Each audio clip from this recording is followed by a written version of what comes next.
All right, so today we're back working on the Trans Am again, and by the end of this video, she's finally going to have a full exhaust system. And I'm not just kind of shooting this intro after the fact when the work has already been done. There's still a lot to do, and I'll prove it to you. This thing has no exhaust on it.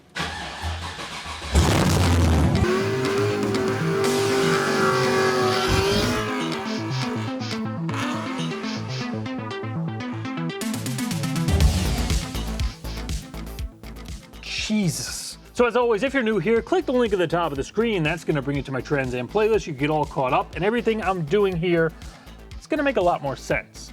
Now, yeah, last video we got the 6L80E hooked up to the shifter. And for anybody who is actually new here, this car currently has a Gen 5 5.3 liter L83 from a 2016 Yukon paired to a 6L80E 6-speed transmission. And yeah, last video we got that transmission hooked up to the factory 3rd gen shifter. As you can see, we have full range of motion on the gears. Everything works how it's supposed to as far as the neutral safety switch goes, so the engine can't start in like drive or reverse, nothing like that. Only park or neutral, just like it's supposed to. Reverse lights are working, so we're pretty much good to go there. But yeah, today's primary focus of this video is going to be to make a Y-pipe, connect that Y-pipe to some sort of a muffler in the back, as well as pull those headers off. I want to get them wrapped because a lot of stuff under that hood is tight, and I don't want anything kind of rubbing against anything else and potentially causing melting or any heat-related incidents.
All right, so our headers are wrapped, back on the car.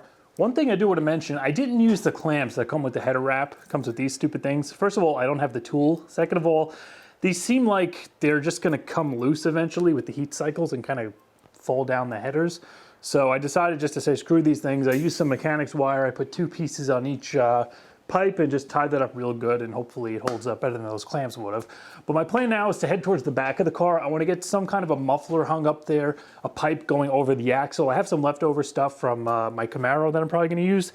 And yeah, then we'll just start making the Y-pipe, connecting our header flanges to the muffler. All right, so I did some digging out back, and I've had this stuff laying around behind the garage from when it was on the Camaro. This is like the last iteration of exhaust that car had before it went to the 4-inch muffler system. So I have a single chamber Flowmaster here, just going to a single outlet. That's connected to what's left over from a hooker catback that I had on this car. And this isn't gonna be the final exhaust system for the Trans Am. This is just stuff I have lying around that is gonna allow us to get this thing tuned, make sure there are no noises without it being just like loud as shit open headers. For the most part, all this is probably gonna be the same while it's NA, but at some point I wanna take this off, put maybe like a straight through Dynamax with duals. I think that'll be perfect for this car. And yeah, going from the Flowmaster, I'm using the rest of the hooker catback. You can see where it was rubbing on the S60 rear when it was on the Camaro. Luckily, the Trans Am has a 10 bolt still, so that's not going to be an issue. Got a little flex joint here that might be coming out or being moved. It depends how much room I have under the car. And that's going to be going to a 4-inch cat that I got off of Amazon. I know I'm putting a cat on this car. Why the hell would I be doing that? This is going to be primarily a daily driver, and even though this car's old enough, it doesn't need emissions inspection. I want to try to get some of that stink out of the exhaust, and being the merge for the Wideband is a 4-inch anyway, and it needs to be neck down to a 3 regardless. I figured why not put a 4-inch cat in there, assuming this is going to actually like fit under the car and not hit the floor or anything, because that'll give us kind of the least resistance as far as losing any kind of power while still maybe getting some of that stink out of the exhaust. If it ends up being a problem, I'll probably eventually take it off. But I figured this will also act as a little bit of a resonator, being I am going to be going to some sort of a straight through muffler once this goes away. And you guys may be wondering, hey, why aren't you just keeping the duals I have on the car right now? This is a little bit restrictive for what I'm trying to do. That pipe right there, I believe it's 2 1/4. I thought it was 2 1/2. It's like 2 1/4, which is pretty damn small, especially since it has like a regular baffled muffler. So this is definitely going to choke the setup down if I just keep it on here.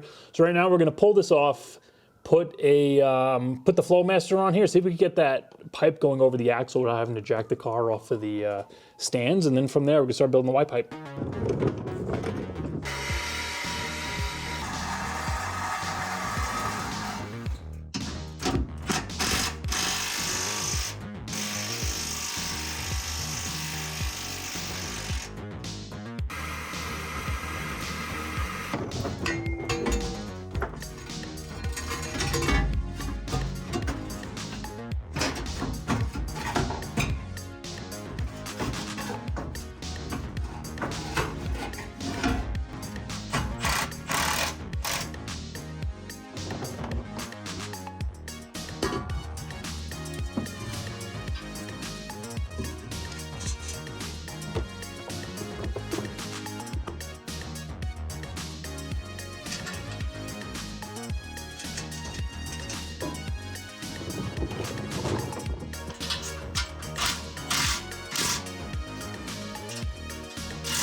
All right, so I got the muffler situated.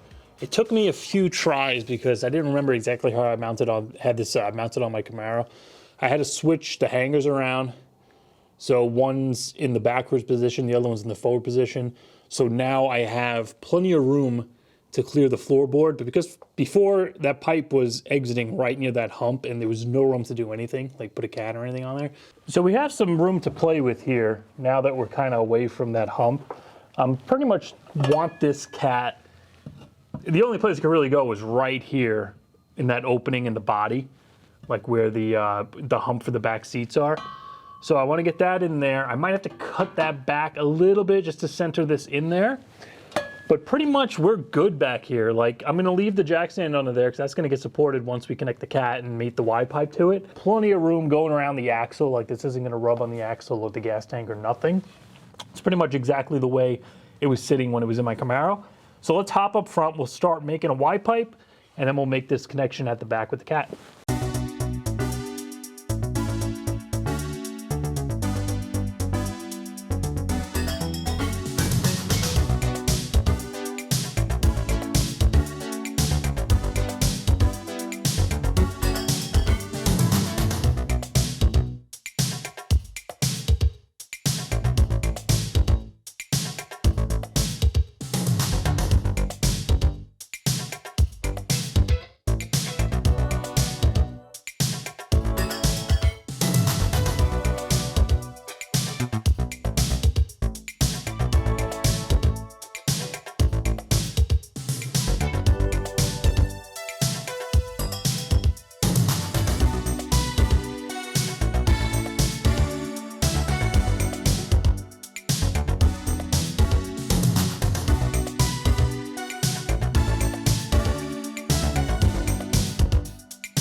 right, so check this out. This is our merge under the car. This is our collector. We want to join these two parts. So how are we going to do that? What I pretty much did on the driver's side, what works for me, we take a pipe. So say we have that on there. Obviously this would have to get cut down. Say we cut it down till it's right there, and we want to make our connection right in the middle. So how do we get that angle to match this? Well, it's actually really simple. We'll take another one of these pipes. We'll line it up with there.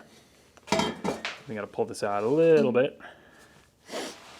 If you look, if we line that up there, we just want to come over here, see where those two pipes kind of meet perfectly in the middle. It's hard to do this while holding the camera. And then all I did was, you just want to take a marker, mark there straight down, and then you'll cut those. So what that's going to do is match these two angles with both of the pipes, and then you're going to end up with a nice pipe that's just about perfect. You might have to trim it up a little bit, clean up the cut. That'll allow you to mate that to that.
All right, guys, we are actually friggin' there. This thing has an exhaust system. It's not 100% finished yet, but we are 99% there. Widepipe is connected to the back of the exhaust.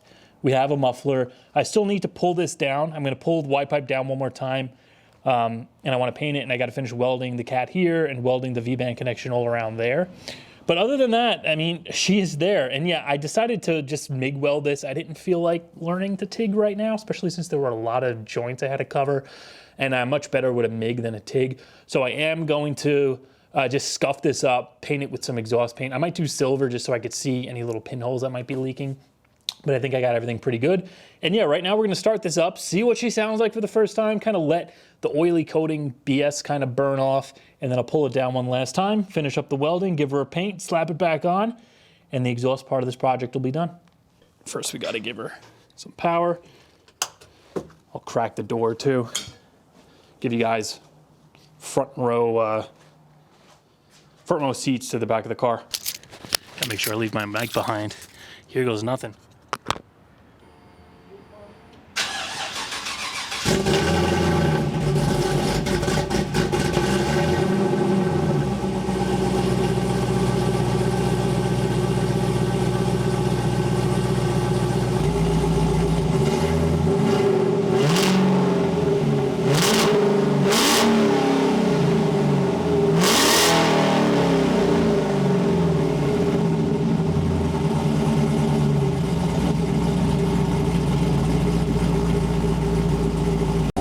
Oh yeah, here comes the smoke show.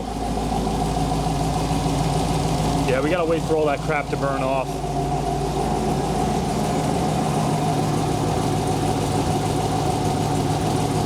It sounds pretty good though, nice and smooth.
All right, so the exhaust system is finally finished. I got it all painted up. Everything's installed. Widepipe's connected to the muffler. I even went and added a little hanger. Let me show you guys exactly what I did. So I initially wanted to put a hanger back here. That's where I installed one in my Camaro. I welded it to the thick bracket for the parking brake cable. But obviously with that giant cat, there really wasn't any space back there. So being we have a bunch of real estate up here, being I didn't tuck the Widepipe super high, and there was really no need to, just for the fact that on this car, it's not lowered. So I didn't have to go super crazy with it, and I just kind of matched the other side as far as height went. But aside from that, I did go and just take a regular kind of U-bolt style exhaust clamp. I just cut off the two ends. I welded one to the transcross member, one to this clamp, just so it gives it a little more strength than just welding to the thin pipe. And then I took a one of those little exhaust hangers, and I just disassembled it, and I took the little rubber out. I just slipped the two together. I have nuts behind here, so I can adjust this in and out, make it even. And I just supported the Widepipe in the back, slipped this on, took the load off, and now this thing gives it a lot more support, because before it was just hanging off of the headers, and that could lead to cracking the welds and a bunch of crap we don't want to deal with. So we got some support there. We're connected to our muffler there. We have the two hangers in the back. And yeah, I'm pretty happy with the way this came out. The only thing I do have to do is come in here and finish welding to that clamp. I just ran out of MIG wire. Like, that was the last thing I needed to weld, and I ran out. So I'm gonna touch that up, and then I'm going to, after I finish welding that, I'm just gonna paint this to kind of clean up my scratches. And this is the plug for the wideband. I also went and installed a wideband bung towards the front, and I ran the wire back here. So this I'm just gonna tie up somewhere, and I gotta run the wire inside the car. But I mean, that's it, we are friggin' done. Oh yeah, there's one more thing I gotta kind of fill you guys in on that I completely forgot about. Right now the car's sitting on a ramp, so the suspension is like rested as if it was just sitting on the road, going down the road. The problem is, you know, I have about 1/4 of an inch there between the cat and the drive shaft. I didn't really take into account when we hit dips at speed, or when we go to lift the car up and the back wheels are off the ground, this drive shaft is gonna come down. I don't know how much further down, just for the fact that the interior is in the car right now. It's pretty light. There's like a huge amount of wheel gap in the back. But that's kind of close for comfort, and I really don't know if we're gonna end up with contact with the drive shaft and the cat. I mean, worst case, I guess I could pull the cat, maybe ding it in a little bit, put a 3-inch cat, or probably just eliminate the cat altogether and just put a resonator in there, like a smaller resonator. But that's kind of the only thing I messed up, I overlooked. I mean, it's too late now. I'm not taking all this apart and trying to re-angle it. Other than that, I mean, everything else looks pretty good. So let's start this thing up.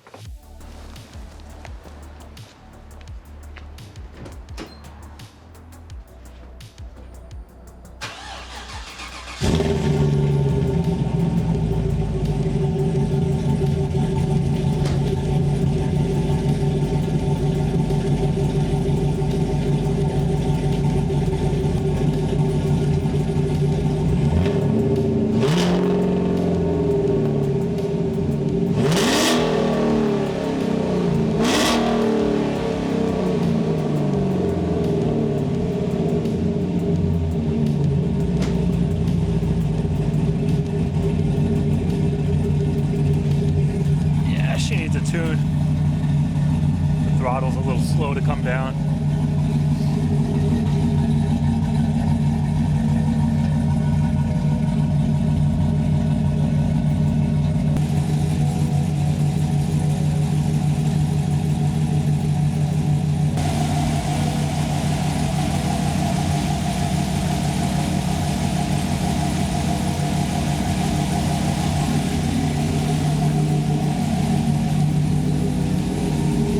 All right guys, and there we have it. The Trans Am finally has an exhaust, and it's that much closer to being roadworthy. This is like a huge undertaking in my head. I don't like fabricating an exhaust system. It's a little tedious, a lot of work, a lot of, you know, putting the stuff up into the car, pulling it out, especially when you're doing it on the ground. If I had a lift, it'd probably be another story, but regardless, it's finally done. It wasn't as bad as I thought it was gonna be, and the car actually sounds pretty good. You know, I actually like the single outlet exhaust in the back. It kind of goes with the whole sleeper thing and makes it look like maybe it could be like a 4-cylinder or a 6-cylinder. But one thing I do want to go through quick is the price of everything, because this is kind of like a budget exhaust build. And if you guys are wondering what this would cost, assuming you already had a welder, just like a cheap Harbor Freight flux core, you don't even need a fancy welder, this is kind of what everything costs. The 3-inch pipe kit. So all those pipes that I got from eBay, that cost 140 bucks. The muffler I already had, so it didn't cost me anything, but if you want to buy the exact one I have, it's $100 on Amazon. You can get a knockoff. It's pretty much the same thing. It just doesn't have the Flowmaster name. That would cost you about 40 bucks. I think Summit Racing has them. Amazon might as well. That 4-inch converter, believe it or not, is only 60 bucks. The V-band clamps, I got a 2-pack for 40 bucks on Amazon. Only needed one of them because the V-bands for the headers came with the headers. Those exhaust hangers, I actually didn't even end up using them. They were 7 bucks each.